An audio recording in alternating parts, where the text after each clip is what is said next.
Case 1. Pastor Alf Lukau's Resurrection Miracle. It all began with a white coffin slowly being lowered to the ground. A crowd presses in from every direction, people crying, praying, chanting, cameras recording every second. Then suddenly, the coffin lid lifts. A man in a pristine white suit leans over the casket, microphone in hand, his voice electrifying the crowd. "Lazarus, arise!" Gasps fill the air as the motionless man inside the coffin suddenly jerks upright, eyes wide, mouth open, chest heaving as if returning from the dead. Women scream. Men fall to their knees. Ushers rush forward, waving handkerchiefs. The congregation erupts into chaos, some crying, others shouting praises, all convinced they've just witnessed the impossible. This was the moment the world met Pastor Alf Lukau's now infamous resurrection miracle. A moment that would blast across the internet, dominate headlines, spark global debate, and within days unravel into one of the most embarrassing scandals in modern church history. Because behind the viral spectacle, behind the screams, the shaking bodies, the dramatic music, another set of voices began to speak. Voices not from the church, but from the people who were supposed to have handled the dead body. This miracle wasn't divine, it was staged. Before the scandal, Pastor Alf Lukau was already a rising star in South Africa's charismatic movement, known for polished suits, impeccable stage presence, and a ministry built on dramatic signs and wonders. Lukau drew thousands to his services. His church, Alleluia Ministries International, promised hope, deliverance, financial breakthroughs, and supernatural encounters. For years, followers praised him as a man with extraordinary spiritual gifts, someone who could heal illnesses, break curses, and unlock destinies with a single declaration. His sermons filled stadiums, his broadcasts attracted millions of views, and his ministry's image was carefully crafted, sleek, powerful, miraculous. But in early 2019, everything changed. On February 24, 2019, a video spread across social media showing Lukau allegedly raising a man named Elliot from the dead. According to church officials, Elliot had already been prepared for burial. They claimed he had been dead for days. But the footage revealed something very different. When the coffin lid opened, Elliot's mouth was already slightly ajar. Breathing visible. His body wasn't stiff, his movements weren't random spasms. They were conscious reactions. And as Lukau shouted, "Rise up!" Elliot's face tightened. Then he slowly sat upright, dramatically gasping for air as the church erupted in pandemonium. To the congregation, it was a miracle. To everyone watching online, something felt off. But even before the internet could finish dissecting the footage, the truth began breaking from behind the scenes. Within 24 hours, the funeral home tied to the incident, King's and Queen's Funeral Services, released an explosive statement. They explained that their hearse was approached by church members who claimed they needed transportation for a body, but when the coffin was opened at the church, their staff immediately realized the man wasn't dead. He was breathing, and the church was filming. They were furious. They insisted they had no involvement in any resurrection narrative and that the church had misrepresented the situation. Then came the ambulance company. They stated that their vehicle had been used without authorization. Their paramedics had never declared anyone dead. And the final blow came from Elliot's employer, who publicly confirmed that the man had been seen alive and well just days earlier. With every new statement, the miracle unraveled further. Former church members leaked contradictions from within the ministry. Journalists began questioning Lukau directly. Social media exploded with side-by-side breakdowns showing Elliot moving his fingers before the resurrection moment and closing his mouth to hide smiles. Suddenly, what was supposed to be the greatest miracle of Lukau's career became an international scandal. Cornered by overwhelming evidence, the church finally issued an apology, not for staging a miracle, but for being misled by the family involved. The statement only fueled more outrage. Government officials launched inquiries, religious leaders condemned the act as dangerous deception, and online, it became a global spectacle. What Alf Lukau intended to be a demonstration of divine power instead became the symbol of one of the most embarrassing fake miracles in recent history. And yet, it was only the beginning of a much darker pattern. One where trust, faith, and hope are twisted into tools for control, profit, and spectacle. Because as shocking as this case was, the next 9 stories reveal fake miracles even more disturbing, more elaborate, and more destructive than anyone expected. Welcome to Savage Case Files, where we break down the scandals, deceptions, and dark truths hiding behind the world's most unbelievable real-life stories. If you're passionate about deep dive, true crime, documentaries, religious fraud exposés, and the untold side of viral cases, make sure you subscribe right now. Case 2. Shepherd Bushiri's Raised from the Dead stunt. The cameras were already rolling when the body was wheeled in. A young man, motionless, pale, his hands folded across his chest, was carried through the front entrance of Shepherd Bushiri's church in Pretoria. Ushers cleared a path as the congregation gasped, some crying, others praying, all of them bracing for what their prophet was about to do. And then, in a moment that would echo across South Africa, Shepherd Bushiri placed his hand on the man's chest, leaned over him, and shouted a single command: "Rise up! In the name of Jesus." The man's body jolted, his mouth opened, his chest began to heave as if life had been blasted back into him. The crowd erupted, screaming, leaping, falling to the ground in shock. Phones shot into the air, people sobbed, ushers struggled to maintain control as the corpse slowly sat up, wide-eyed, trembling, and supposedly revived from death itself. Within minutes, the footage spread like wildfire. Within hours, it hit national news. Within days, it became one of the most controversial miracles in modern African charismatic Christianity. But behind the spectacle, behind the screaming, behind the celebration, something didn't add up. And it didn't take long for the truth to claw its way out. Shepherd Bushiri, often referred to as Major One, was one of Africa's most influential, wealthy, and controversial prophets. His ministry attracted millions of followers across the continent and online. Lavish healing services, miracle claims, dramatic spiritual performances, Bushiri built a reputation around supernatural demonstrations that stunned audiences and kept cameras rolling.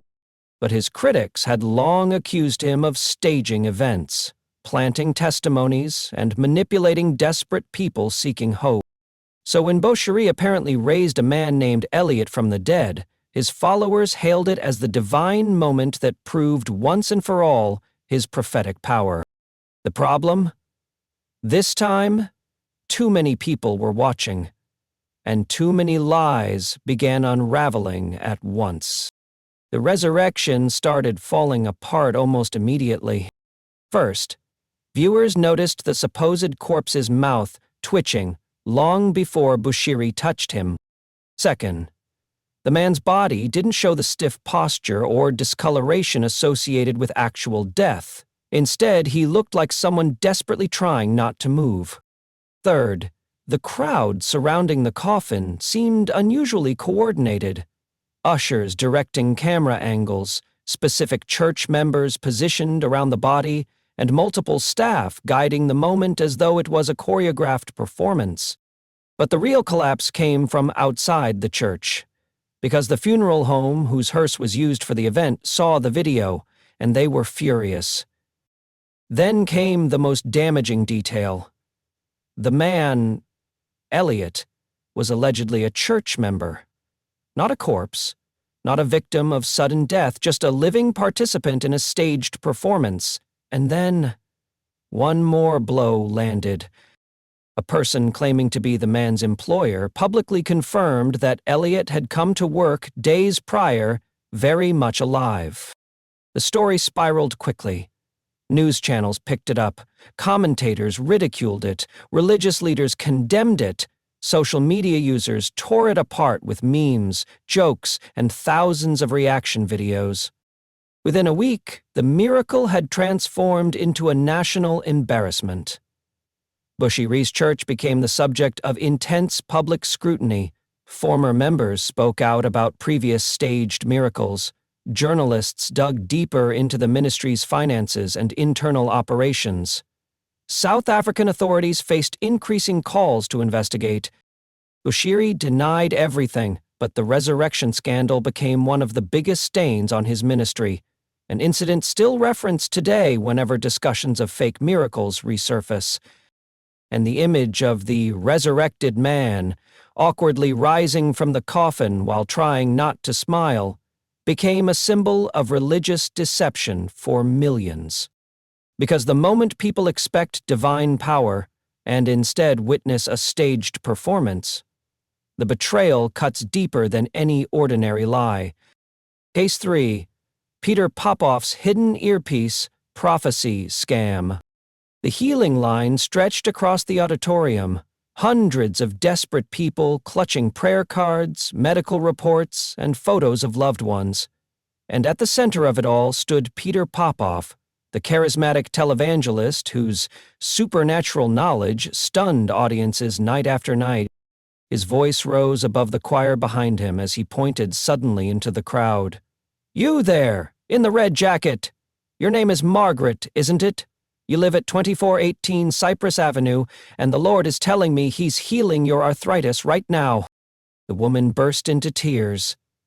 The crowd exploded in applause, and millions watching on television believed they were witnessing pure, divine revelation. But behind the miracles, behind the dramatic reveals, something else was happening. Something hidden. Something man-made. Before he became one of America's most notorious miracle scammers, Peter Popoff was known simply as a gifted showman. Born in 1946, he grew up touring revival meetings with his father, learning the rhythm of Pentecostal theatrics. The gasps, the build-up, the dramatic pauses. By the 1980s, Popoff had become a TV sensation. His broadcasts reached millions, his rallies filled stadiums, and his live prophecies, delivered in real time with impossible accuracy, made him one of the most recognizable miracle workers in America. He didn't just pray for people, he read their secrets, their addresses, their illnesses, their family histories. He presented it as undeniable proof that God spoke directly to him. But the truth? It came from a very different source. Behind the stage curtain sat Popoff's wife, Elizabeth, holding a stack of prayer cards filled out by attendees before the show began. As the band played and the crowd prayed, Elizabeth quietly relayed the personal details into a wireless radio system, broadcasting directly into a tiny earpiece tucked behind her husband's ear. Margaret, red jacket, arthritis, address confirmed. Popoff repeated the information instantly, pretending it was prophetic revelation. For years, it worked flawlessly. Crowds cheered, donations poured in. Popoff claimed God was revealing secrets.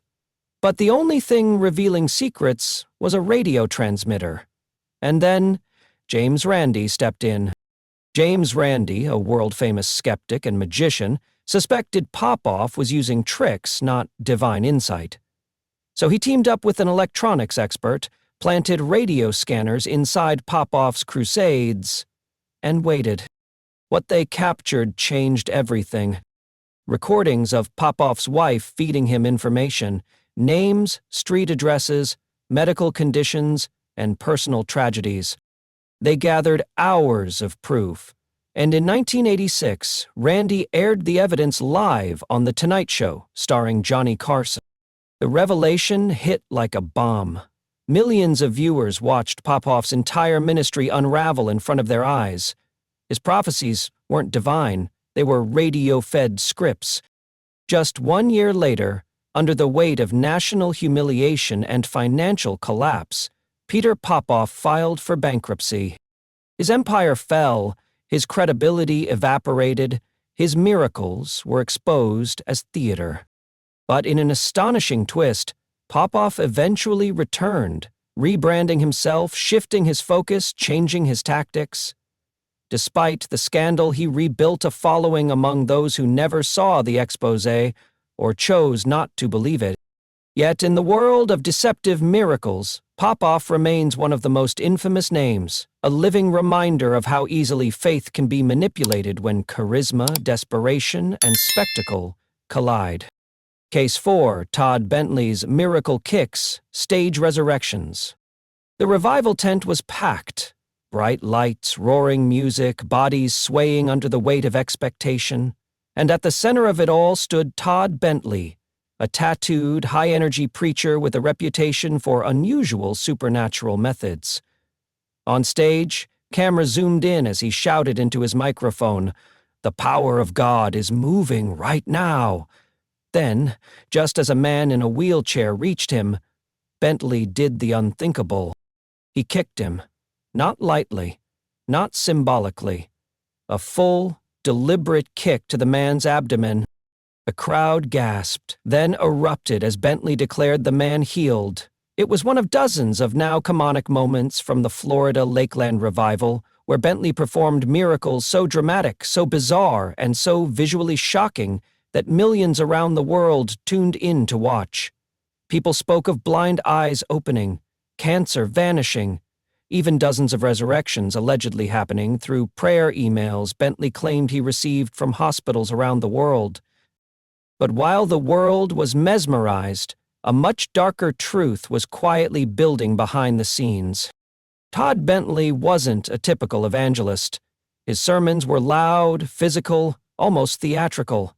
He told emotional testimonies about overcoming addiction and insisted God used him in unconventional ways. As the Lakeland revival gained traction in 2008, he became a global Christian celebrity. Networks broadcast his services live. Thousands traveled to Florida for a chance at healing. Bentley leaned into the momentum, performing dramatic demonstrations like punching stomachs to heal tumors, waving his arms to send entire rows of people falling backwards, and lengthening legs on stage with a simple tug and prayer. To the untrained eye, it looked supernatural. To investigators, it looked rehearsed. But magicians and illusion experts quickly recognized what many viewers didn't. The leg trick matched a classic sleight-of-hand maneuver used by mentalists for decades. The resurrection claims had no names, no hospitals, no medical reports, just anonymous emails flashed on screen.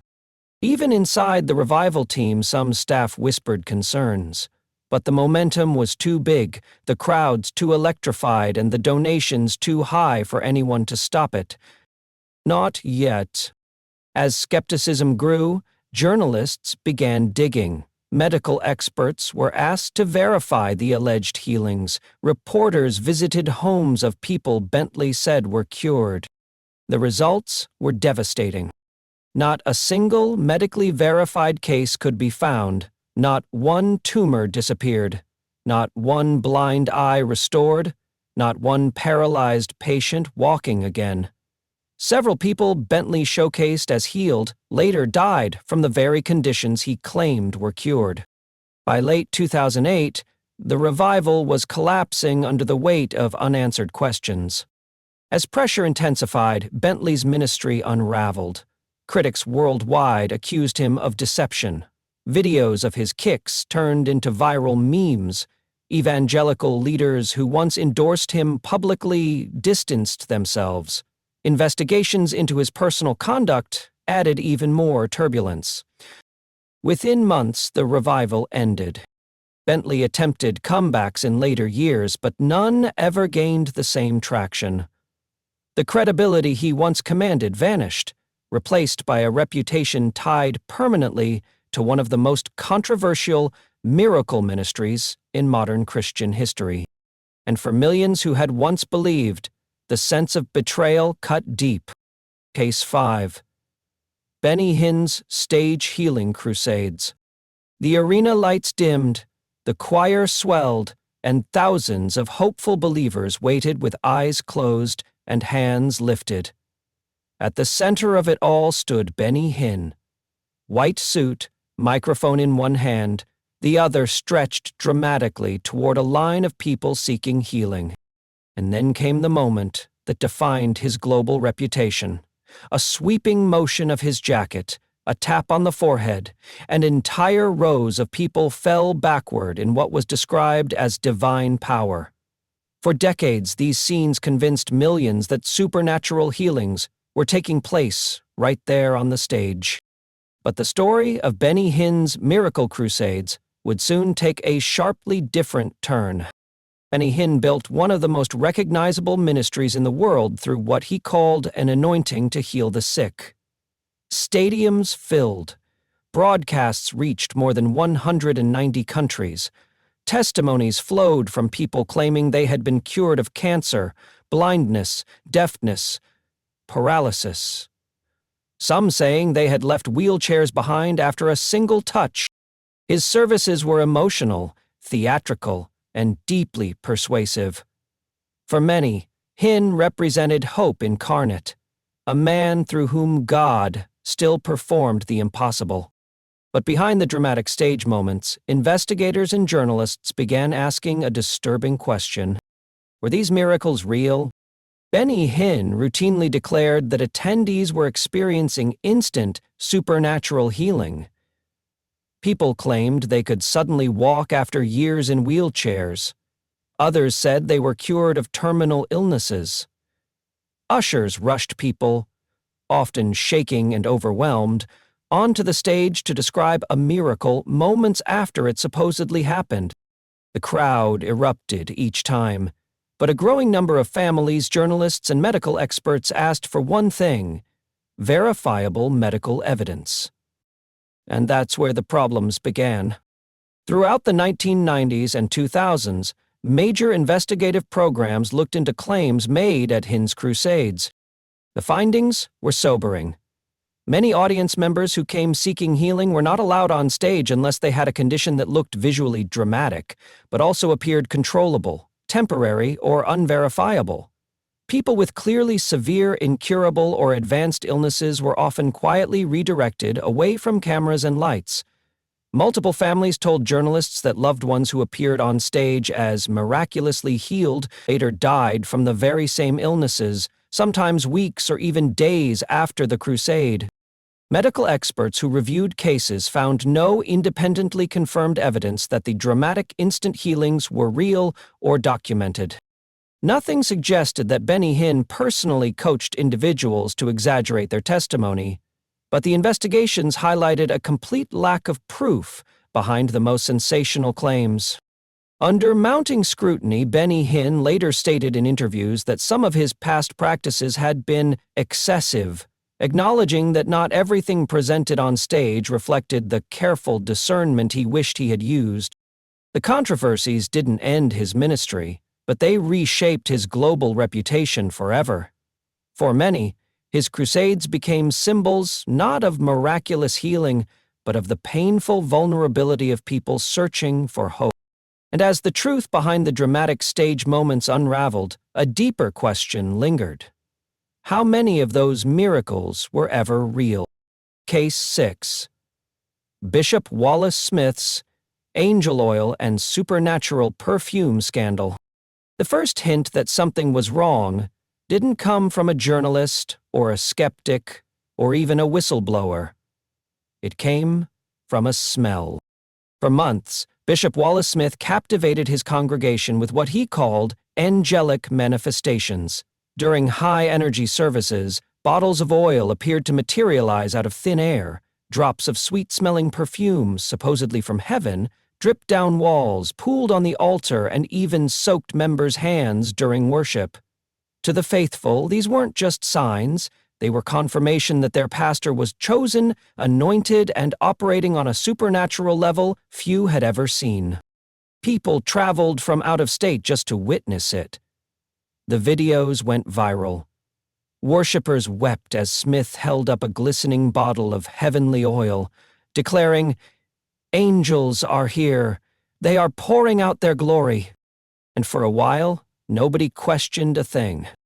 Bishop Wallace Smith was known as a charismatic, emotionally persuasive preacher, someone who understood the power of theatrics in the modern church era. His ministry had grown steadily, built on passionate sermons and dramatic demonstrations. But when the angel oil phenomenon began, everything changed. Attendance skyrocketed. Donations surged.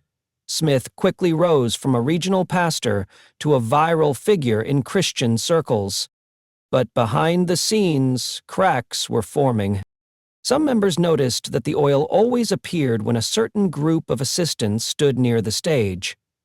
Others wondered why the scent matched a very specific brand of inexpensive perfume, and a few long-time leaders quietly questioned why Smith became defensive whenever someone asked for verification.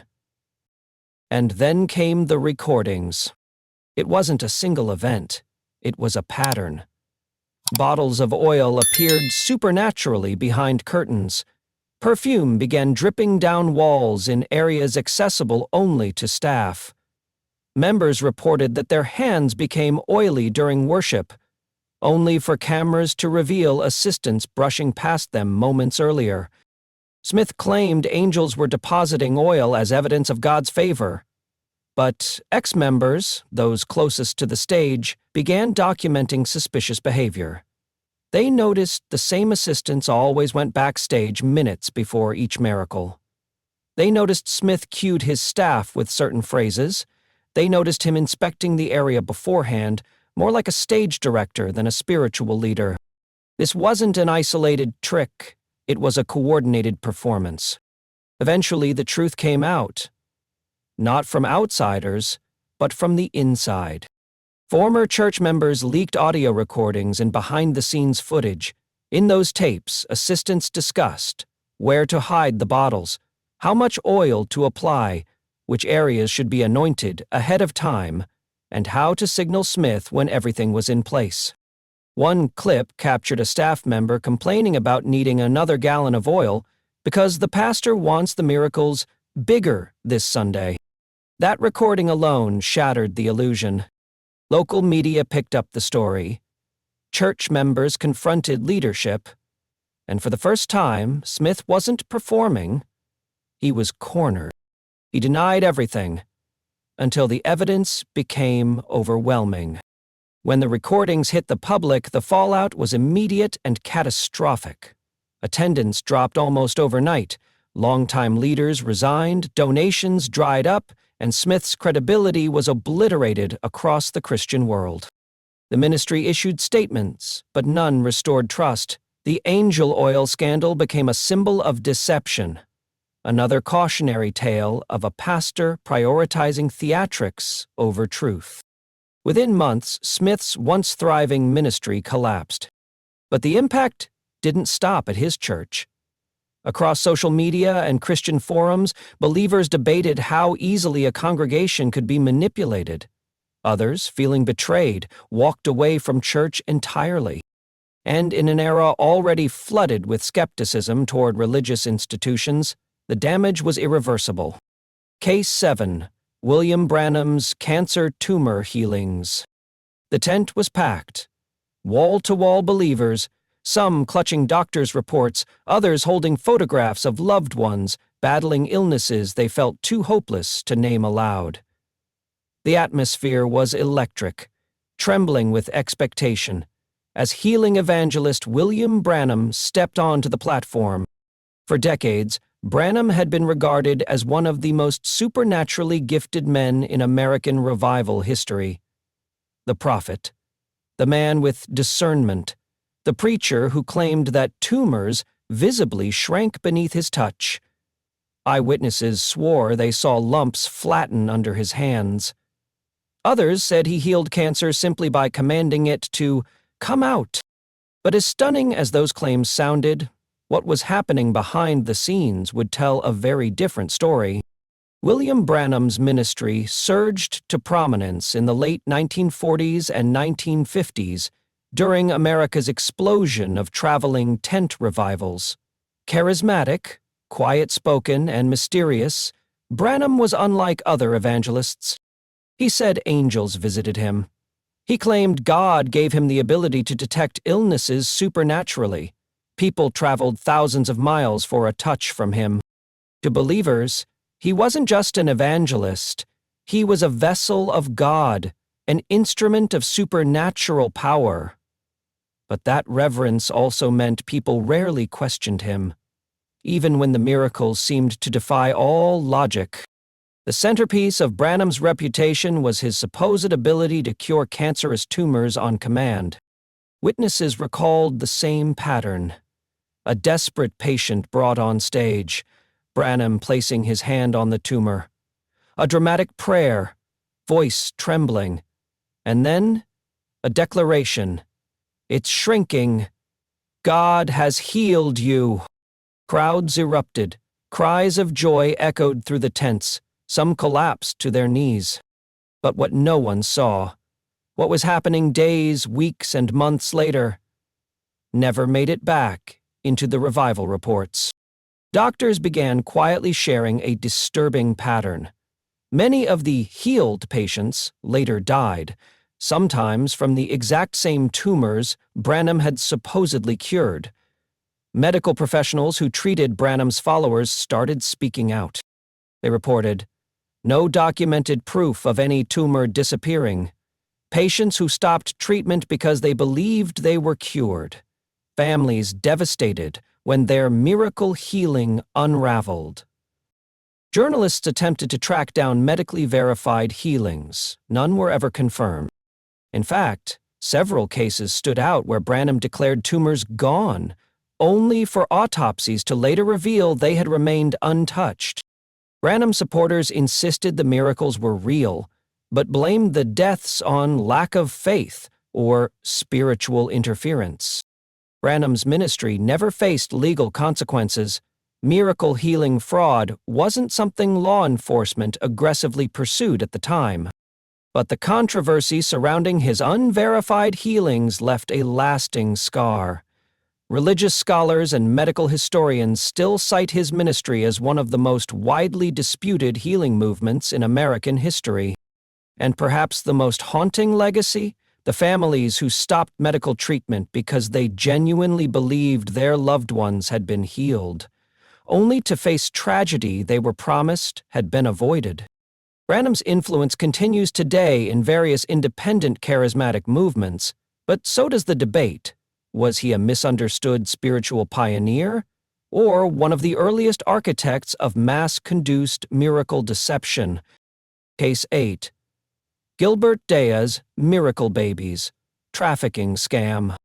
For years, Gilbert Dea Ministries claimed to perform one of the rarest miracles ever heard of in modern Christianity, something that would have made global headlines if it were real.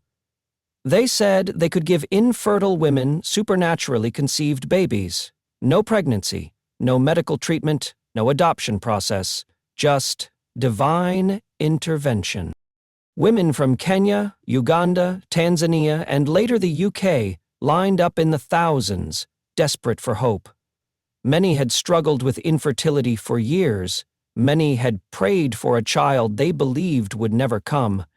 And Dea, an electrifying, fast-talking preacher with an explosive preaching style, told them that God had given him a gift, a prophetic mantle, a supernatural womb-opening anointing, a divine ability to speak babies into existence. But behind the scenes, something far darker was happening. Gilbert Dea was not a small-time preacher. He ran a major international ministry, broadcast on radio and television with packed crusades from Nairobi to London. His sermons mixed fiery prosperity theology with high-energy, deliverance sessions. Followers clung to his every word. Many truly believed he was a prophet sent to earth with unusual powers. And to a woman desperate for a child, a man offering a miracle can become irresistible. Dea claimed that infertile women would be visited by the Holy Spirit, and within days, or even hours, he would place a miracle baby in their arms. Not born, not adopted, simply manifested. He even claimed the babies were from heaven. But the truth was far more horrifying. Authorities first became suspicious when a Kenyan woman arrived at a hospital holding a newborn, insisting it was her miracle baby. But doctors found something disturbing. She showed no signs of recent childbirth, no postpartum indicators, no evidence of pregnancy, nothing. Then, more women came forward with newborns. Same story, no pregnancy, no medical records, just a miracle birth out of thin air. Investigators began quietly monitoring the ministry, and what they discovered was shocking. These babies weren't supernatural at all. They were stolen. Some were taken from hospitals, some from unsuspecting mothers, some from maternity wards in the middle of the night. And they were being handed, sometimes even sold, to Dea's followers as gifts from God. Women following the ministry genuinely believed they had birthed these children spiritually. Many had been coached to give testimonies describing phantom pregnancies, mysterious pains, and instant labor. The emotional manipulation was intense and effective. Kenyan authorities launched a multi-agency investigation, eventually cooperating with UK authorities as Dea's ministry expanded into London. What they found was horrifying. Multiple infants found in Dea-associated homes with no matching mothers. DNA tests proving the children belonged to different, unrelated families. Missing infants reported from hospitals in Nairobi. A network of traffickers connected to the ministry. Followers instructed to lie about pregnancies. In 2004, police raided Dea's Nairobi compound and uncovered a disturbing number of infants with questionable origins. The so-called miracle babies had officially become a national and international crime scene. Gilbert Dea fled to the UK, claiming he was being persecuted. But in 2006, he was arrested in London after Kenya issued a warrant for child trafficking. Extradition battles dragged on for years. During this time, more victims, more mothers, and more stolen baby cases surfaced. Finally, in 2017, Dea was extradited back to Kenya to stand trial. The truth was undeniable. These weren't miracles. They were crimes against the most vulnerable people imaginable. Mothers searching for hope, and infants stolen from their real families. Case 9. Jim Bakker's Miracle Cure, Silver Solution. By the time Jim Bakker re-entered the public spotlight in the late 2010s, he wasn't the flamboyant televangelist of the 1980s anymore. But one thing hadn't changed. His talent for packaging fear, faith, and financial desperation into something he could sell. And in 2020, as the world panicked over a rapidly spreading virus, Bakker claimed he had discovered a God-given answer. Not a vaccine, not a treatment, but a tiny blue bottle he called Silver Solution. Jim Bakker had already lived through rise and ruin once before. Massive fraud, prison time, the collapse of PTL. When he returned to television with The Jim Bakker Show, he pivoted toward survivalist prepping, end times gear, emergency food buckets, and faith septic products. So when COVID-19 began dominating headlines, Bakker's platform was perfectly positioned for a dangerous pivot. He didn't just sell Silver Solution as a supplement, he introduced it as divine protection. It eliminates every pathogen it has ever been tested on, his guest confidently told viewers. Bakker nodded, adding that the product could disarm coronavirus in 12 hours. It was a bold claim. It was also completely untrue. The item sold quickly. Viewers were frightened. and Baker's tone made it sound like a faith-based vaccine. But the miracle promise had a problem. There was no scientific evidence that colloidal silver cured anything. Not COVID, not viruses, not bacteria. In fact, the FDA had already issued multiple warnings over the years that colloidal silver can be harmful, even permanently discoloring the skin. Still, the show continued broadcasting claims that sounded like divine medical guarantees. But the miracle didn't last long. In March 2020, the Missouri Attorney General launched an official investigation. Within days, the FDA and FTC jointly issued a stern warning to Baker, demanding he stop selling the product as a cure for COVID-19. Then came the lawsuits. States began piling on, arguing that Baker had misled vulnerable people during a global crisis. Investigators revealed on record there was no evidence silver solution could treat or cure COVID. Baker's claims violated consumer protection laws. The promotional statements on air were dangerous and deceptive. Facing mounting legal pressure, Baker's operations scrambled, removing the claims and pausing sales. But the damage was already done. The miracle cure narrative collapsed publicly, and fast. Baker agreed to refund customers who bought Silver Solution Ms. Ministries' finances took a massive blow, and his credibility, already fragile from past scandals, shattered again. By the time the lawsuits concluded, Baker's Silver Solution had become a punchline, another example of a miracle promise that wasn't just fake, but dangerous. And in an astonishing turn, the entire ordeal gave Baker a new kind of notoriety, not as a televangelist, but as the man who tried to sell a God-approved cure during one of the biggest public health crises in modern history. Case 10. Marjoe Gortner's Revival Miracle Exposé. For decades, revival tents across America echoed with the same breathless spectacle. Miraculous healings, prophetic declarations, and worshippers collapsing under the power of God. But few people knew the truth behind the curtain. Truth that would eventually be exposed by the last person they ever expected. A child star of the evangelical world, a boy preacher trained to perform miracles before he could spell the word stage. Marjoe Gortner's story begins long before he stepped into the spotlight as a whistleblower. As a child in the 1950s, he was groomed by his parents to be a Pentecostal sensation. They taught him showmanship, emotional triggers, and miracle theatrics. His name itself, Marjoe, was a blend of Mary and Joseph, crafted to sound divinely chosen. By age 4, he was preaching before thousands. By age 6, he was performing staged healings, and by his teenage years, he was a full-fledged revival star, charismatic, photogenic, and trained to manipulate crowds with precision. But as he grew older, something shifted.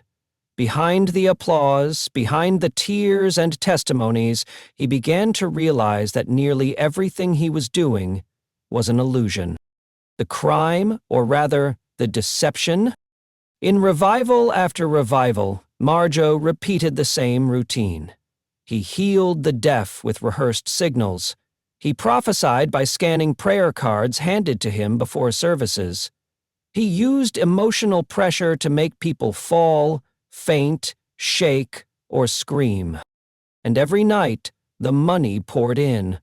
Bags of cash counted behind closed doors.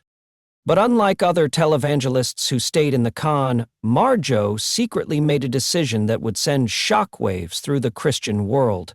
He would expose everything. Teaming up with filmmakers in the early 1970s, Marjoe allowed himself to be recorded, not as a preacher, but as a whistleblower. In an astonishing move, he invited the cameras backstage as he traveled across the revival circuit, performing fake miracles on stage, and then explaining exactly how he did them afterward. He broke down the psychological tricks, the emotional manipulation, the pre-planned theatrics. He explained how revival leaders targeted vulnerable people. He exposed how offerings were collected, sorted, and split. And for the first time in history, an insider revealed the blueprint behind staged healings. When the documentary Marjo premiered in 1972, it detonated like a bombshell. The film went on to win an Academy Award, instantly becoming one of the most explosive exposés of religious fraud ever released. The fallout was massive. Church leaders condemned him, believers were stunned. TV audiences couldn't believe what they were seeing. But for many, the betrayal cut far deeper. This wasn't just a pastor being caught in a lie. This was a man who peeled back the curtain on an entire system. The miracle theatrics, the emotional conditioning, the financial exploitation. And the fact that it came from a former child preacher, someone raised to believe he was God's chosen vessel, made the shock even greater. Unlike most names on this list, Marjo didn't fall from grace because he was exposed.